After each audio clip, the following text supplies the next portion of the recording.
I'm here today with George Kao, who is an authentic business coach. And he has a wonderful approach to business, which is all about not being manipulative and not being aggressive. And that's what you usually talk about. Lately, I have noticed that you talk a lot about AI and that you're passionate about that. So can you say a little bit about that? And then also let's draw it up what Yeah, your approach is to yeah. that. It's a real honor to be here, Ingrid.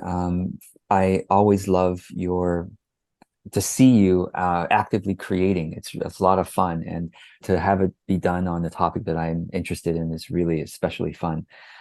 So yes, I usually talk to, what I call authentic solopreneurs, like people who might consider themselves some kind of a coach, a mentor, a healer, facilitator. So yeah, I see marketing as the process of a business finding its own calling through authentic exploration of their experiences and ideas and their service to humanity through content. One of the things I've always talked about is let's try not to use FOMO in our marketing. FOMO means fear of missing out.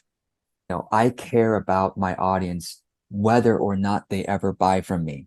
So recently, Ingrid, you have been noticing Mhm. that, George, how come you're now scaring us about the AI stuff, saying that we really need to learn to use it because we might be left behind? Isn't that FOMO? I mean, I'm having this conversation with my own ideal client inside my own head. So I've been actively using technology for more than 20 years, online technology to build communities and to grow businesses.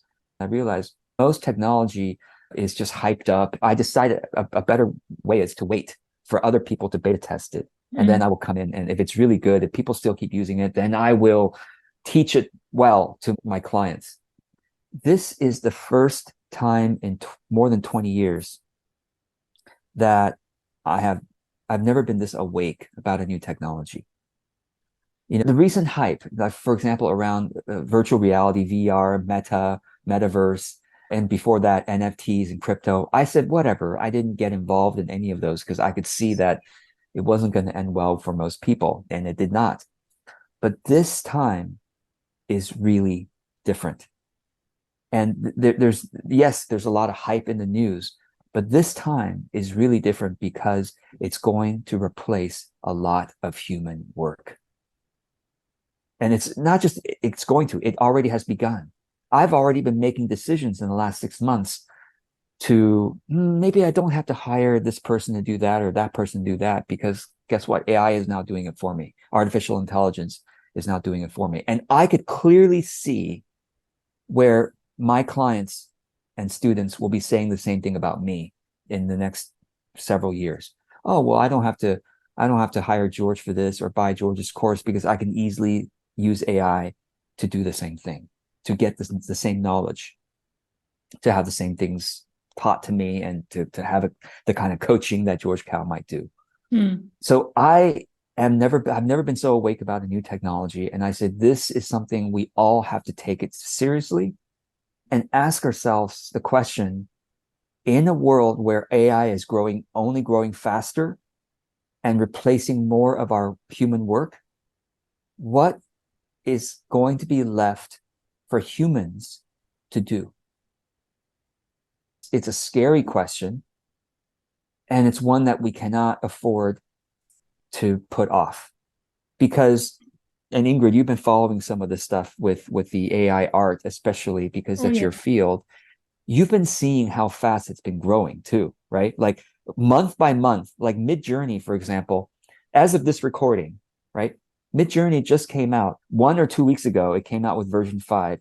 Now it can create photograph real images that most people, when they look on social media, they cannot tell if that was a professional photographer or if that was an AI generated art. And so every month there is some kind of revolutionary shift in AI. Why? Because it's exponential growth in knowledge and integration into human work.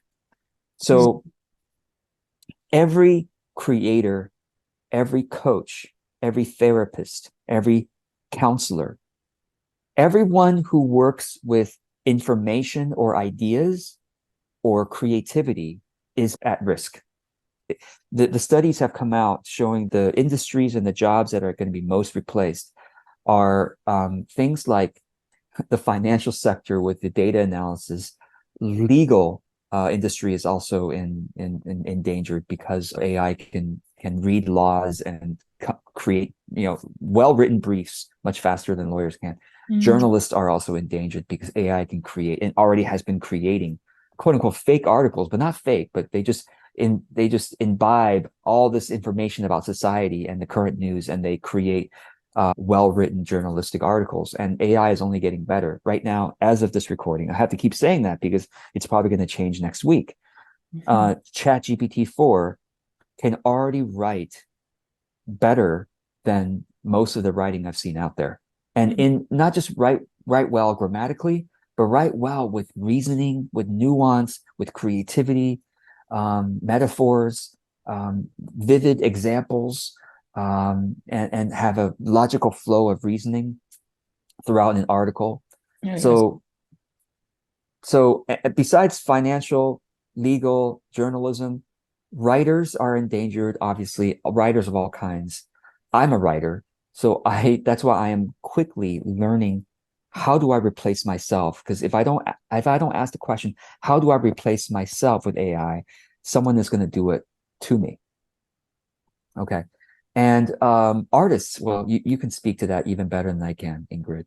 But artists naturally, and musicians, visual artists and musicians are reasonably very concerned for many reasons. Now, I still haven't found an AI software that can do what Ingrid does, actually. So this is truthfully. Yeah, and I love drawing live. Yeah, I have been on Midjourney quite a bit, and I'm really impressed about the beauty and about the creativity that's there. And it's really creative, I think.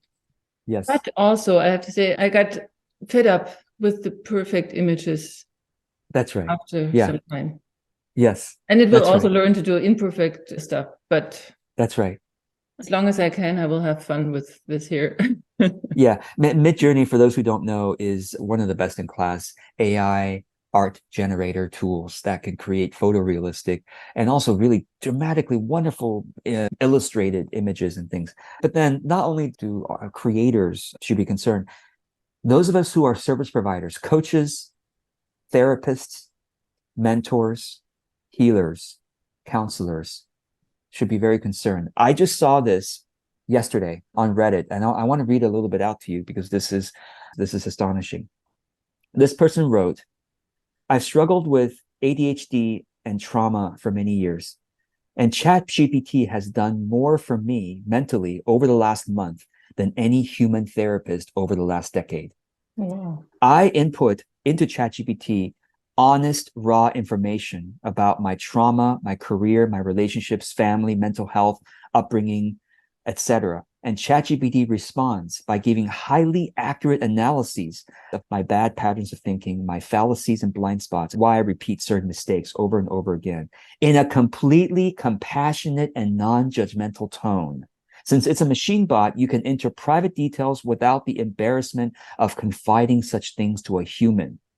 One of the most helpful things about it is how you can convert the feelings in your head into words on screen better than you yourself could. And all of this is done for free within seconds. By contrast, every human therapist I've ever visited required a long wait time, charged a lot of money, and offered only trite cliches and empty platitudes, sometimes with an attitude. Yeah. But ChatGPT is available 24/7 and never gets tired of my questions or stories." Yeah. And this post on Reddit was liked almost 2,000 times. And there are almost 500 comments, most of which people are saying, I totally agree. I have stopped going to a therapist or counselor or coach because ChatGPT does it for free. I will still go for advice to you because I know that you have built a business. Yes, and I can see that, and I don't trust this thing yet.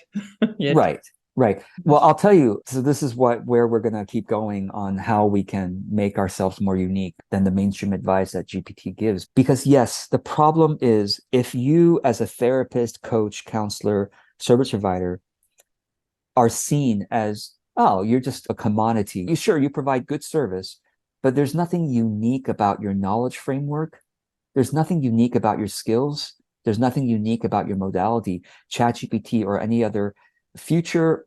When I say future, I mean within 6 months, AI chatbot will be not just by words, but will be visual, will be animated, and will be photorealistic, such so that you feel like you're speaking to a real person. The voice, if you go look at AI voice synthesizers, they sound just like human beings.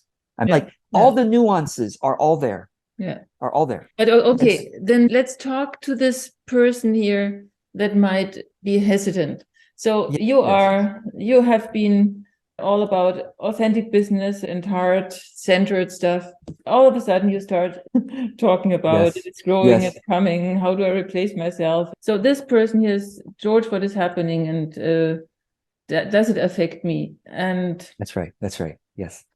You mean what will happen to them? Yeah, what will happen to them in a year from now? You're going to say 5 to 10 years. I'm going to say 2 to 3 years. Honestly, I'm not even exaggerating here because of how fast these things are growing. Like I said, within 6 months, there will be video chatbots that are so good that people will say this. Okay, people will say this.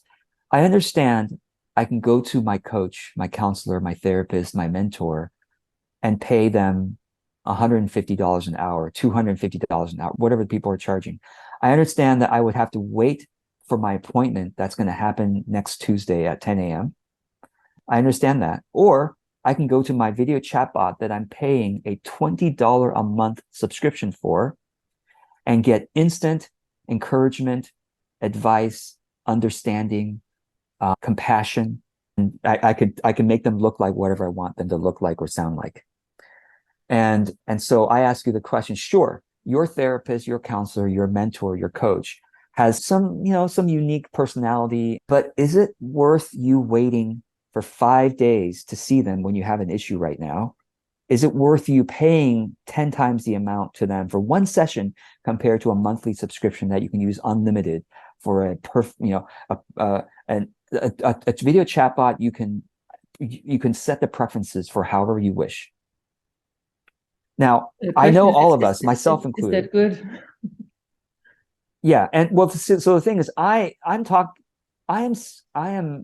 one of those people that's going to be replaced, but I'm also speaking out of genuine concern and compassion for all of my clients and students who is exactly are the people that I'm most concerned for, right? I said, this is why I'm like, we have to figure this out because people are going to say, sure, the human is better than the robot for sure, but the robot is 80% good, 60% good enough, and instantly available and much cheaper, 80% cheaper, 100% cheaper, 10. So okay, so therefore, what we have to do, and I've I'm going to be writing an article about this soon, and I'm teaching a course and all that stuff. What we have to do as heart-based service providers is, number one, it always helps to continue growing our emotional and social intelligence. So the capabilities of human empathy and nuance in communication that AI is always going to try to mimic us.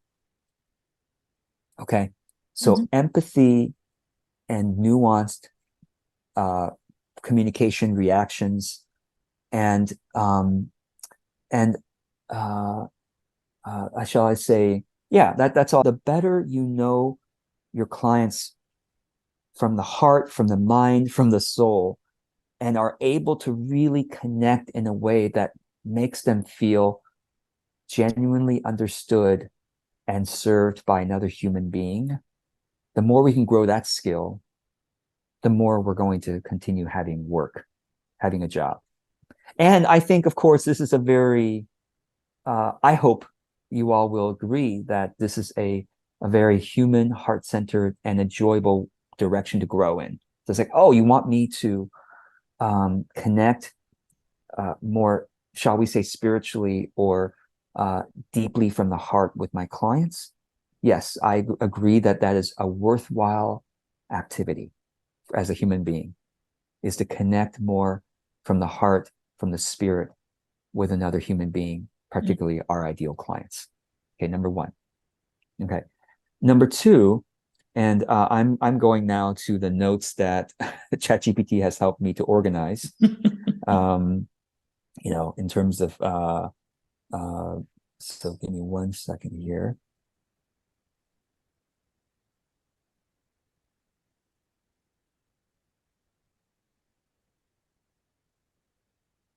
Okay.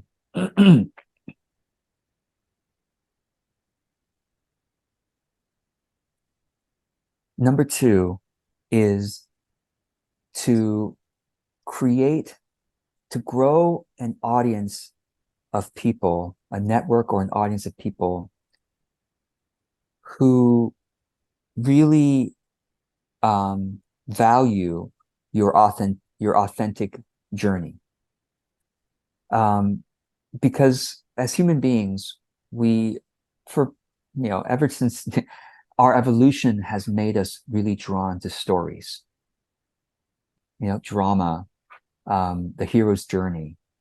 And if you can demonstrate, publicly journal, the journey of your own hero's journey of growth into being more empathetic, more of a better service provider, and the mistakes you're making, that you're recovering from, that you're learning something from. In other words, the more you can publicly demonstrate your human journey of growth, right, and the mistakes you're making, because the funny thing is, Ingrid, like in the age where a machine eventually can more and more and more perfectly mimic a human being, what is truly left for us human beings is our awkwardness and our mistakes, our bad drawings, and our pain and how we deal with our pain. Yeah. And so the more you can demonstrate that publicly, the more you will draw to you other humans, maybe other AIs, who will pay attention because your journey speaks in some way to their own pain, to their own experience, and also to what they see themselves growing into as well, their potential. Okay. So by creating an audience, you become truly unique in an age where mere coaching, mere therapy is commoditized. Everyone will have a really, really smart and wise coach and therapist and mentor and, on their phone, 24/7. That's personalized to their own messaging, or to their own experiences and everything. But yet they're not you. And if they say, well, for example, let's say, I don't know, a lot of people like Brene Brown as an example. Brene Brown is a good example of someone who has built an audience, being very vulnerable and being very real about her journey. And sure, you can get vulnerability and courage coaching from a robot. But if Brene Brown were available, would you wait 2 weeks to see her? Of course you would. Would you pay 10 times, 100 times the amount to a robot to see Brene Brown? Probably. Many of her fans would. Absolutely. So I get to spend time with a human Brene Brown, of course. Now, most of us aren't at the level, or probably can't. Most of us won't get, myself included, won't get to the level of Brene Brown. But we have that kind of influence and thought leadership and heart leadership with an audience of people, with a network of people. We're not their guru, but we are a personality, a real human personality that they care about. Would they call that heart leadership? Isn't that a great? Sure. I would say authentic, heart-based, heart connection with a community of people, loyal, a true fans. true fans. Okay. Okay. I wish there was more than three. We'll see how many you can fit in here. Usually it's good to have the 1, 2, 3 step. That's right. Also, Yes. I know that GPT spits out 10, but Yeah, no, I have ChatGPT and I were brainstorming on what we need to do. I'm continuing to teach my AI course. And right now we already have 27. Okay. So I would say three is to create tools that allow our audience to benefit from our knowledge in the most convenient way possible for them, and which are going to be AI-based tools, because the AI-based tools can really be tailored to their preferences and their personality. Okay, so what I mean, for example, create AI tools, right? Ingrid, yeah, create AI tools. I already have 2 chatbots, one of which has read all of my books. One bot has read all 5 of my books and can talk to you, answer any questions you want based on that knowledge from the book. So my students and clients are chatting with that bot to say, how long should a sales page be, George? How should I launch this particular service? What is authentic marketing in this situation? And the bot that's read my books can chat, can respond with the George Kao specific knowledge. Does it answer like you would? I mean, so right now it's very early. This just came out a month ago, and it's going to be better and better and better over the months. Right now, it still doesn't sound like me. Well, it sounds a little bit like me because it has my languaging from my books, but it obviously doesn't sound anything like me yet. But give it 6 to 12 months or 18 months, and it will be not only text-based, but it'll have my face, my voice, and my nuances all embedded in it. So I am actively, because I know it's going to happen. Either they're going to get, my audience is either going to get someone else's bot and talk to them, or it's going to get my bot. So tools like this, I mean, our imagination right now can't even grasp what kinds of tools they're going to be that are useful for our clients. But chatbot is a very obvious one. So I feel like, for example, right now I'm beta testing it, so it's free to it's quote unquote free to my students who paid for the course. But I'm going to be licensing it out as it gets better. I'll say, hey, just pay $50 a month, $75 a month for this bot that has read all of my books, read all of my blog posts, has taken all of my courses. You don't have to take my courses anymore. You don't have to read my books. You don't have to read my blog posts. I have hundreds of blog posts. Are you going to really read? Has watched all my videos. I have thousands of videos now. So a bot that has consumed all of the content I put online, private content, public content, in terms of courses and things like that are paid. And you could just pay, I don't know, 50 to 100. Now I'm increasing the price because I'm scared. $100 a month for, and you can chat with it all day long, anytime. George, I have this particular marketing issue. Can you give me feedback on this sales page based on the George Kao methodology? Can you help me design a program for my clients based on giving them Reiki at a distance, but may also I ask integrating? something? Yes. How do you know? You already have quite a bit of content out there, and it probably has read your content. What happens if I just ask it, what does George say about it without you? Oh, very good question. Yes. knowledge? So you're right, Ingrid. The public chatbots like ChatGPT already has read some of my blog posts, but I'm not that famous. It hasn't, I guarantee you, it hasn't watched most of it. Right now, as of this recording, it cannot watch YouTube videos yet, but I'm sure within, a year or two, it can read all of the YouTube transcripts that are available online. Because every YouTube video, most of them have transcripts. All my YouTube videos have transcripts automatically embedded in it. So you're right. At some point, the public chatbots will have all of my public content, and you can talk to it. But that's why I still have paid courses that are private in Simplero that you have to pay for. That's more of my I have 20 courses now, right? All of my how-to content, how to build a business, how to grow your marketing authentically, how to make connections, and blah, blah, blah. So yes, it's the private content that people will pay for my bot. Yeah. So, okay. So I think these are 3 pretty good steps. There are, maybe if I were to add another step, it would be something like get good at facilitating groups of human beings to connect well with each other, because that's going to be harder for AI to facilitate. Although, of course, it's going to get better and better at it. But if groups of human, this is really related to this is really 2B, really, 2A and 2B, right? Like when you have a community of people who respect and love your journey and your authenticity, they will find it to be a privilege, a joy, to be able to connect with others facilitated in a container by you. And of course, your AI will help to facilitate some of it. Like when you're sleeping, they could still facilitate the online forum and respond in some ways. But then you come in on, once a week with a live video or with your Q&A session, and your community will find it very valuable, more valuable than just chatting with a public AI that is very generic.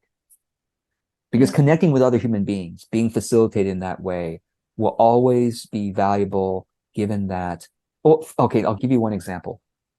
Chess. Did you know that chess has already been obsolete for years? Because AI beat the AI chess player beat the world's best chess player, I don't know how many years ago. I think it was at least 5 years ago, if not 10 years ago. And that at that moment, the world's best chess player said, chess is now dead.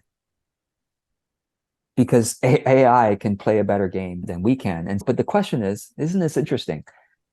Chess is now at this in the time of this recording, chess is more popular than it's ever been. Yeah. Why is chess more popular now, even though AI, you can watch two robots play each other, but nobody wants to watch that. It's it's boring. You know what happened after I played on Midjourney obsessively for a week or two? I got my paints out and I started painting because I was like fed up with too many images. And it felt like pushing the button of an electric piano that played the perfect melody each time. Yeah. So I started painting and wow. Midjourney inspired images, and I see it much as a teacher. For me, it's a way to explore what images do I want to create. If anything is possible, what do I want to create?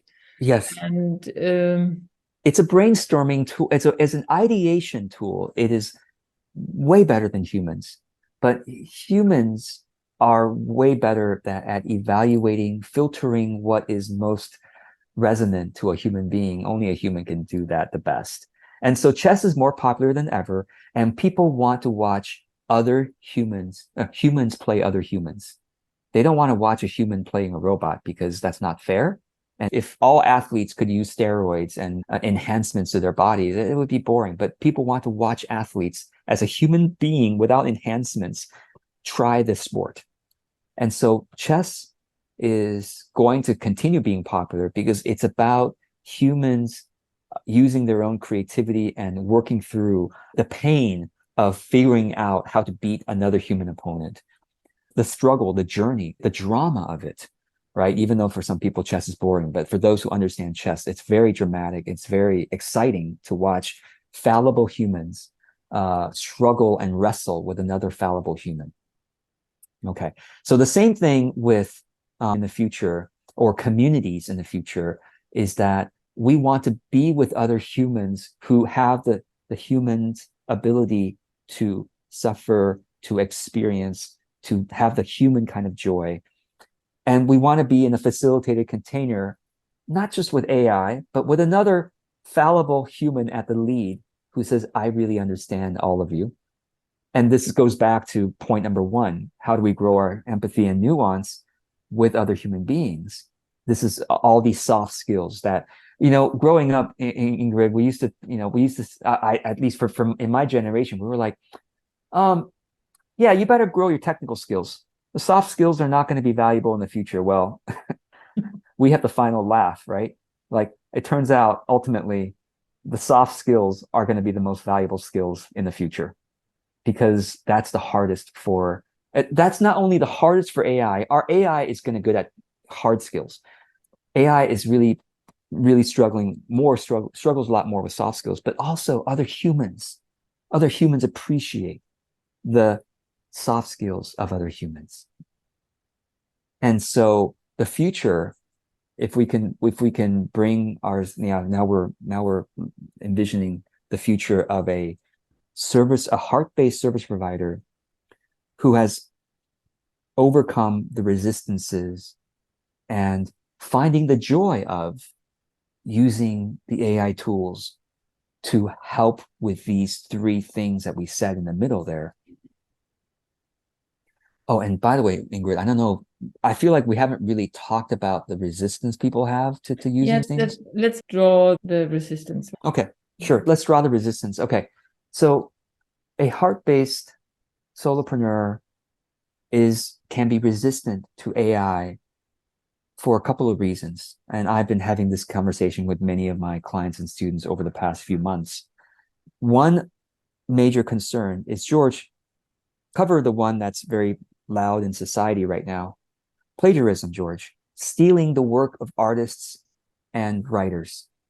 So I'll just address this briefly because there's a lot of legal things happening. And I'll just say this is usually a misunderstanding of how AI works. Yeah. AI doesn't take Shakespeare or I don't know, whatever name, Brene Brown. Let's say it pulverizes Shakespeare and makes something new from it. That's right. It takes right. It takes the writings of millions of authors over the years. Okay, even if you say, "Can you write in a Shakespearean way?" It never plagiarizes Shakespeare because it'll create something brand new based on the voice of that author. And if you don't ask for a voice, then it's just taking millions of authors and putting all those words into this grinder. And then from the grinder, all the bits that come out of the grinder, it then formulates a picture or a story or an essay or something based on. So it's like, it's not plagiarizing. It never quotes anybody unless you ask for a quote. It's not plagiarizing in the legal sense, but it is stealing just as humans do. Humans do the same. It's just as humans do. But it does it on large scale. Right. It does it large scale. It does it much faster. And that's what people are scared of. And I understand, So like the scale and the speed, I think, is taking it to another level. And this is where people are saying this time it's different. And I understand. So with art, the same way, they're taking a lot of artists and then they're never really using, I mean, you could say in the style of, but it never plagiarizes, quote unquote. Anyway, okay. So that's one issue. And I feel like every person needs to come to terms with what that means for them. But here's the thing. It's hard to come to terms with this until you use the tool and see what it's really doing. I see a lot of people who are resistant to AI just be very pessimistic and skeptical and critical and judgmental about it from the side. And then I ask them, how much have you used it? Oh, I don't. It's so unethical. I'm not going to use it. Okay. All right. So you're criticizing based on New York Times articles and, Vox articles. Okay. I understand. That's fine. But can you please at least try it so that you can see with firsthand and please don't try for 5 minutes and say, see, I told you so. Right. Those of us who have used it longer are seeing, okay, I'm getting the feel of what it's really doing. It's not anyway. Okay. So that's one. The second issue, very common, is, George, isn't it inauthentic? When you just copy and paste something from ChatGPT, it's not really your real writing voice. And I say in response, oh, I understand now that you don't actually understand what ChatGPT is used for. ChatGPT, I don't use it ever to copy paste what it wrote and put it on, unless I say in a playful way, oh, ChatGPT gave me this poetry or something like that. But I never copy and paste something. Even if I work through it with ChatGPT, I still don't feel like it's my voice. That's not what ChatGPT is good for, or AI is good for, helping you brainstorm additional ideas that you were stuck in that you couldn't have thought of. Maybe it will have taken you another month or year to think of it. But right now it's going to give you lots of ideas that then create additional ideas from you that you couldn't before. So the expansion of your mind, just like the smartphone has been, just like the internet has been, right? For all of us, when we do searches on the internet, when we're stuck on an idea, we do searches. Some of us, many of us. Or by the way, if you're stuck, you talk to another human being. Are you stealing their idea? Sure, you might credit that human being to say, oh yeah, my friend so-and-so gave me this idea. Fine. Then you can also credit AI for it, to say this piece of work was in collaboration with AI, to generate these ideas. But the writing is ultimately mine. You can say whatever you want. Same thing with art. Ingrid, I've seen you do some beautiful works of art in collaboration with Midjourney and others like that, right? And people can clearly see what are the Ingrid elements and what are the Midjourney elements, right? Yeah. But I also went away from it for some time now because I thought it is also a distraction for me. That's right. Yeah, it can be. It's distracting me from my core, which is simple visuals and all the beauty around it. The only because I can is it feels a little bit like splurging and eating too many sweets. That's right. Yeah, no, that's a good way of putting it. Yeah. So one more resistance I want to mention is the following. People say it takes I don't want to have to learn another set of tools. It takes too much time, too much work to learn.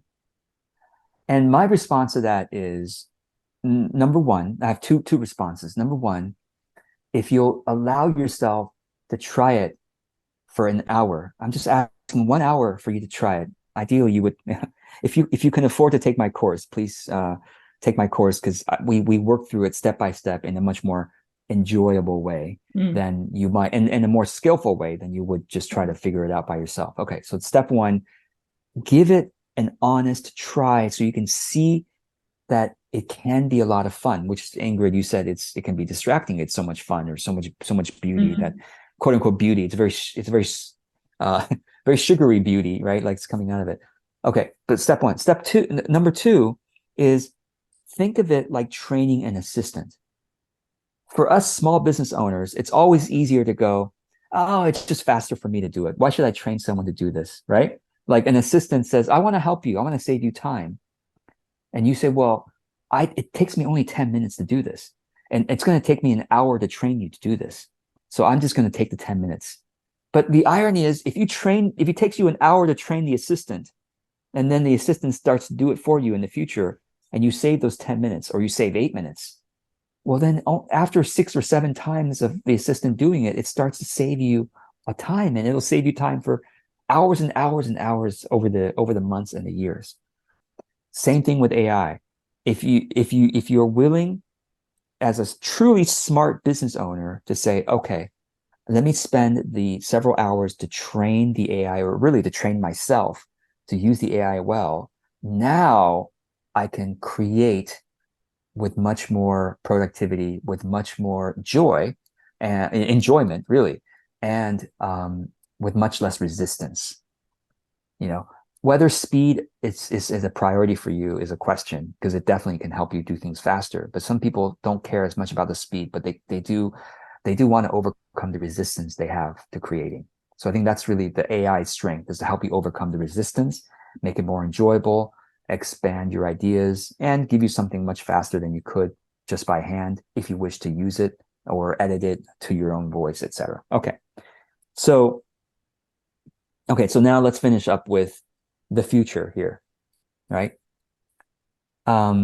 Yes, the very cute bot, and it would look more and more like a human being, right?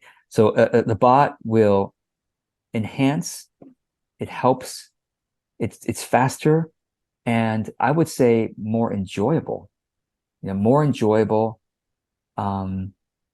less resistance, and it also expands your ability to serve your clients more deeply and more vastly. Meaning, if you were taking my courses, if you were a coaching client, and you could, in between our sessions, you could use the George bot to solve some immediate challenges, to brainstorm some things, so that in our sessions we can go even deeper, then I would prefer that, and you would prefer that. Like, why am I saying the same thing the bot could easily say to you? We don't have to do that. So it serves your clients more deeply in your sessions, in your events, and it also serves your clients more vastly, because now you could say what you didn't have time for was you could only see 10 clients at a time right now as a human being. But with your AI bot serving your clients, now you can see 25 clients, because they're paying for your AI bot. They're paying their $50, $100, $200, $500 a month membership subscription that has your bot and you. You're right. And whatever the dollar amount is, depending on your industry, depending on your reputation, your credibility, etc. The more credible, the more you build an audience, like we talked about, the higher the price you can charge to have access to your bot and you. The bot, by the way, this is also interesting. The bot, people will value bots that have been trained by a human that they respect. Because right now, ChatGPT is trained by who? We don't know. Well, it's trained by OpenAI, the staff, but we don't know whether the staff at OpenAI have our values, our depth of understanding about certain things. They certainly don't, probably not perfectly. Whereas if you're working with me as a client, then you could trust, oh, the George bot has been trained by George to have the authentic business values, the depth of understanding of marketing and productivity that George does, that ChatGPT does not.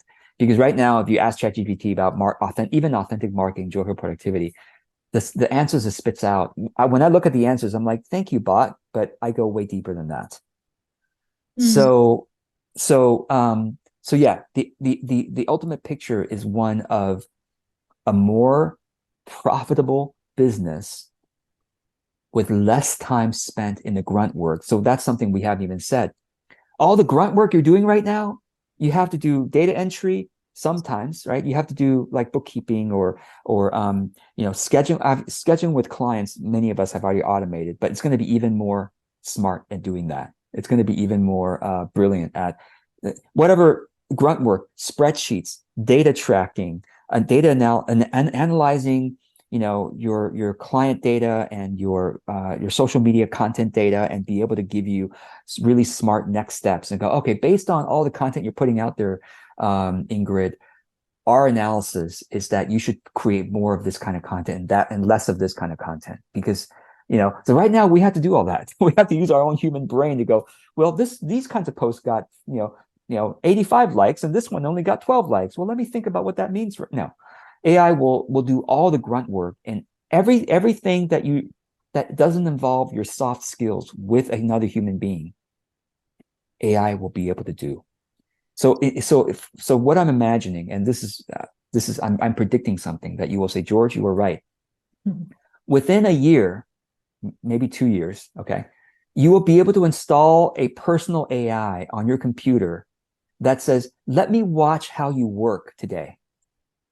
And I will be able to automate so much of what you do. Some of the emails you write, I can automate for you if you want. I will, of course, get your approval, AI says, before you send it.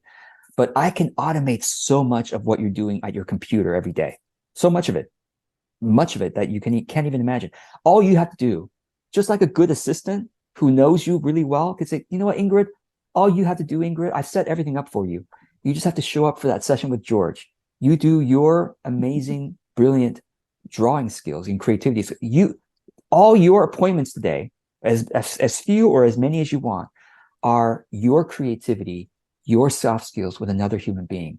Let me take care of your marketing, your administration, of course, your bookkeeping and finances and tech problems. I will solve all of them for you. So what's left for us human beings is to play, is to relate, and to ultimately love. When I say love, I mean love life, love other people, love ourselves. That's a beautiful place to end it. Yes. I'll make this a bit bigger. There's also space. Yeah. And I really see this coming. It really is going to be like this if we learn. And one last thing I'll say is this. Every human being who uses AI is training AI in a certain values direction and style. So really, every time you use ChatGPT or Midjourney or whatever, you're training the database more in that style and with those values. So it is actually, in my opinion, urgent for us heart-based humans who have a certain value set of more holistic view of life, environmental view of life, to be using AI to keep on having those kinds of conversations, to train it in that direction. And because otherwise everyone else might be using AI to train it in a different direction. And let's train it. In other words, let's create a world that we want, right? With the kinds of AIs that we want. So I'm astonished at what you have done here. It's amazing. And I feel like yeah, I haven't been able to articulate these things like this before. I feel like your amazing listening skills and asking skills, again, soft skills that it's going to be hard to replace, and seeing it come to life like on paper like this really helped me to think through some things and to express in a way that I haven't been able to express as coherently. So thank you. Thank you for this work. Thank you. It's an honor. It really is an honor. This is a skill that we well worth paying for many years to come. We'll see. We'll see. But I think I would keep doing it also if AI can do it. I also still paint, although it's That's right. Well, people will want to see human paintings. AI paintings will be a dime a dozen. It's going to be commodity. It's like, so what? Of course it's beautiful. But a human did that? Now that's remarkable. Yeah. What you said here about document your journey, that's, I think, the way forward. Yeah.